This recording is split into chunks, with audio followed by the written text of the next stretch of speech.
everybody, I'm Vince Jr. and I'm looking forward to playing with Mr. Jimmy this Friday. Hope you can come down and see us.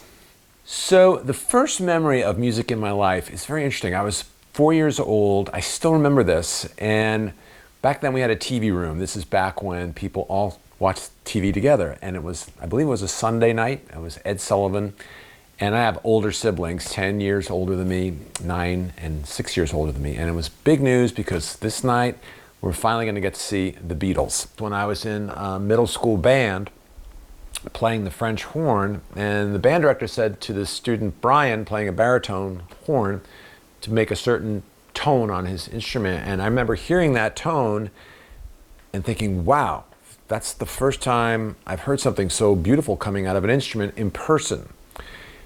That Brian turned out to be Brian Setzer, the guitar player. So I got interested in guitar because my brother recommended I listen to this local guitar hero in my town named Billy McEwen, who was a finger picker, and he's sort of my doorway into Mississippi John Hurt, Robert Johnson, and others of that ilk, Taj Mahal.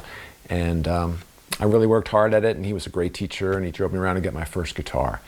And I'm still in touch with him. He lives in Norway.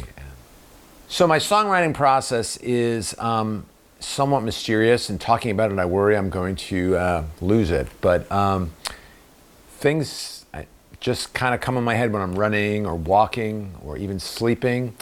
And it might be just a little riff, it might be a drum beat, and I take out my cell phone and record it. In the middle of the night, I might record it.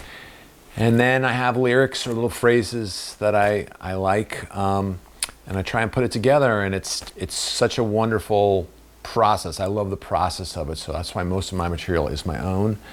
So I started off playing a Mississippi John Hurt kind of style stuff, and Chet Atkins, which is my fingers. That was all I played with for many, many years. It's not just within the last couple years that I started using a pick to get some other sounds. So when I play electric guitar, it's just going to sound different because I can do so much more controlling with the strings. So my latest record is called 6:30 Coffee, 5 o'clock Beer.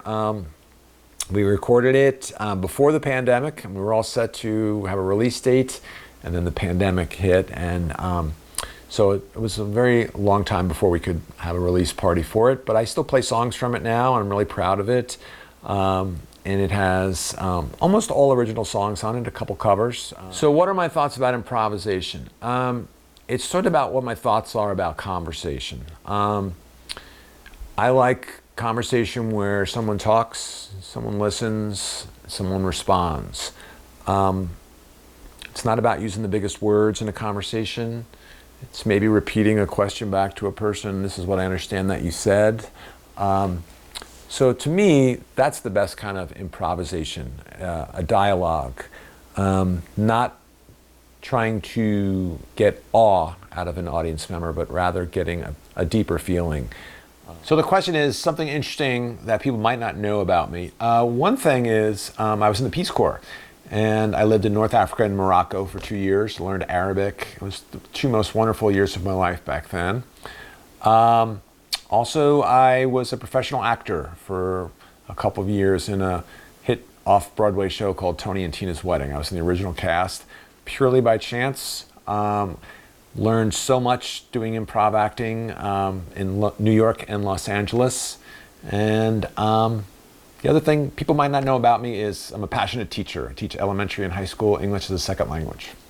Another thing that someone might not know about me is I used to play in the subways of New York, and that is some great schooling in terms of playing off a crowd. And I love playing on the street because people don't expect to hear music when they're walking down the street, and then they suddenly do, and you get to play off and have a conversation, whether it's musically or actually with them. The question is, can I talk about the Asheville Guitar Bar? And it brings a smile to my face because that is some soil there that's been really nutritious for my musical journey. They're such nice people, Mark and Julia, for musicians and for customers. And they've created not just a bar, but a culture. And it's like a little ecosystem. And if you haven't been there, you should definitely go because it's very different from any bar that you've probably been to. It's an experience. I wrote a song about them because it's such a wonderful place. They've always been so encouraging, and I'm always surprised. I'm like, they value musicians there, and that's, I think, rare. And the blues is, to me, something that is a little bit funky, a little bit swampy, a little bit danceable, or a lot danceable, and with lyrical content that is really heartfelt and sort of reaches out to a lot of people. Anybody can have the blues, anyone can sing about the blues, but it's also something that is somewhat undefinable.